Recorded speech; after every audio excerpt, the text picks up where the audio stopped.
If you're a woman that experienced trauma, I'm talking about the trauma of domestic violence, sexual assault, growing up without your father in your life, growing up with your father in your life, but emotionally he's not available, I have some information for you. If you're someone who's been struggling with not understanding why you're not able to achieve certain goals, there may be a reason for that, and there could be because of your self-limiting belief that has been derived from traumatic experiences. So I want to talk about that today. So join me for the conversation, and hopefully by the end I can erase some of those question marks in your head. Hi, my name is Natalie, and I'm a trauma mindset coach. And I help women break through those self-limiting beliefs so they can unleash what's next in their lives.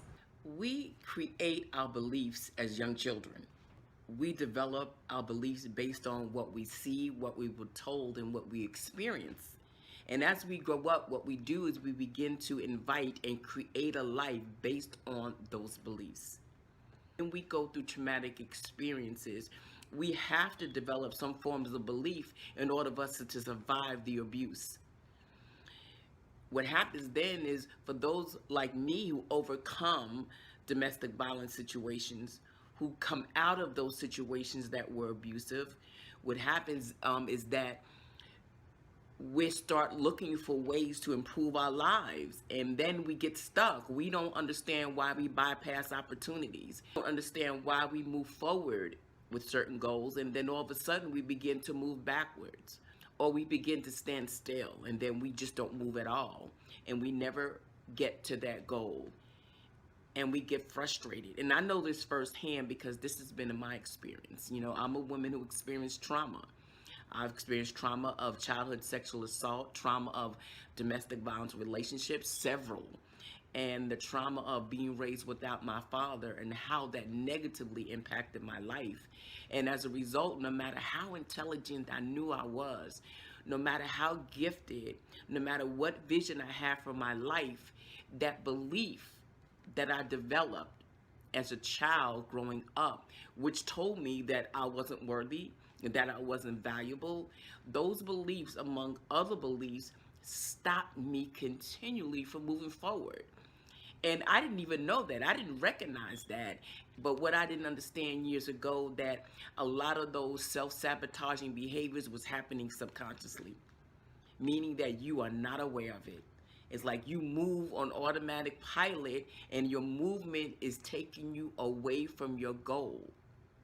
Because once again, subconsciously, we created these beliefs based on the traumatic experiences that we went through, and that is what's making the decisions in our lives. So how do we get rid of that? I want you to take a look at your life, and I want you to examine and look for those areas that you are not making any progress. Start looking at your career, start looking at your relationships, start looking at your finances, start looking at those areas and look to see where you're not satisfied.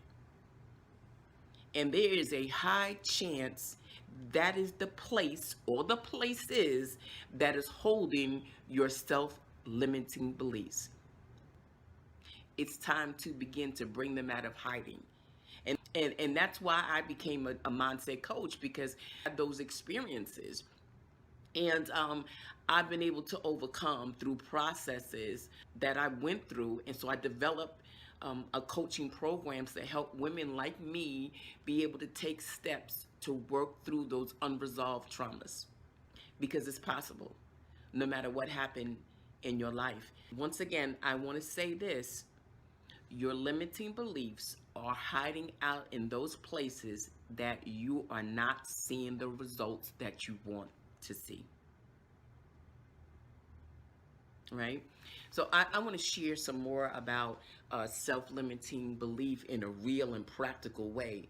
You know, I created the She's Taking a Life Back tribe, and this is just my real life experience, because I'm very transparent in my experience, because I want to mirror for women someone who has been there and done that, and someone who's overcome, survived, and was able to move on.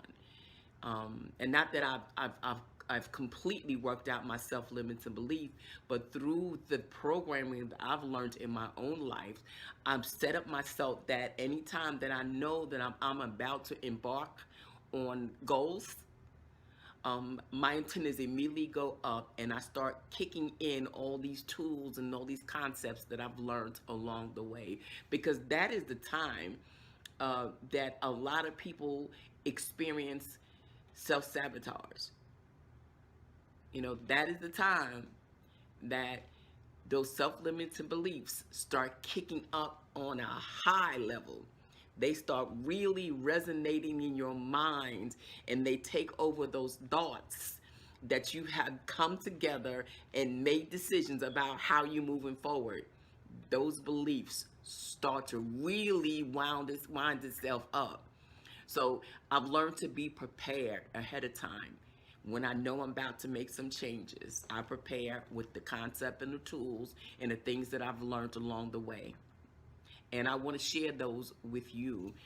I really want to talk about self-limiting beliefs and the difficulty of change.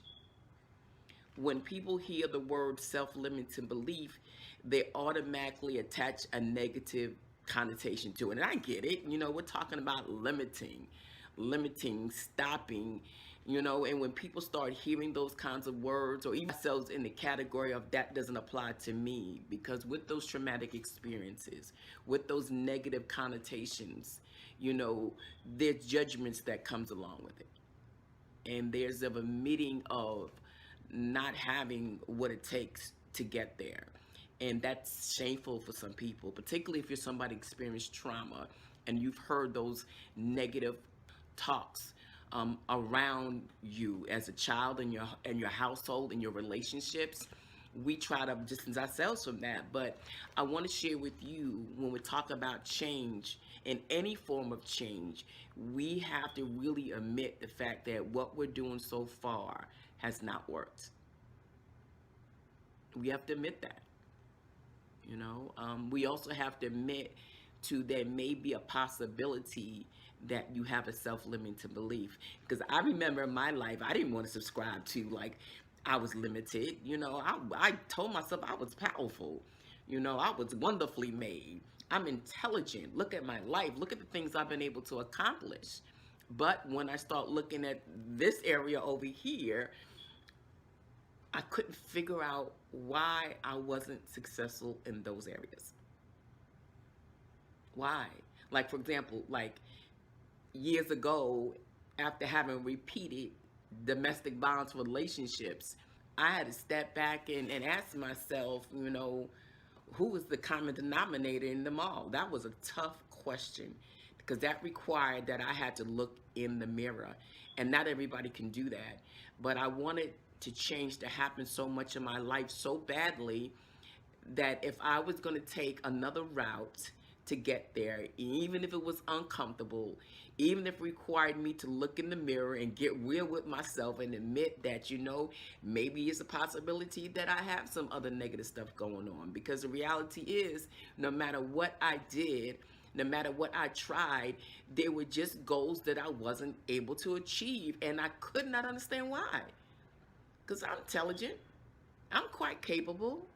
There is the intellect, which is holds your knowledge, your know-how, your expertise, your gifts, your vision for your life. And then we have that other side that holds our emotions. And those emotions are attached to past experiences of trauma. And I want to add this too, while we having this difficult conversation in this moment, because the conversation is going to get better, but we have to take a moment and we have to be honest and real. We need to get to the point of admitting, and everybody can't do that. Not everybody's willing to do that because it's too painful and it takes us back to a past experience. So if I deny that I'm someone that experienced trauma, or if I deny that possibility I may have a self-limiting belief, I don't have to face those painful experiences of the past that are attached to those beliefs.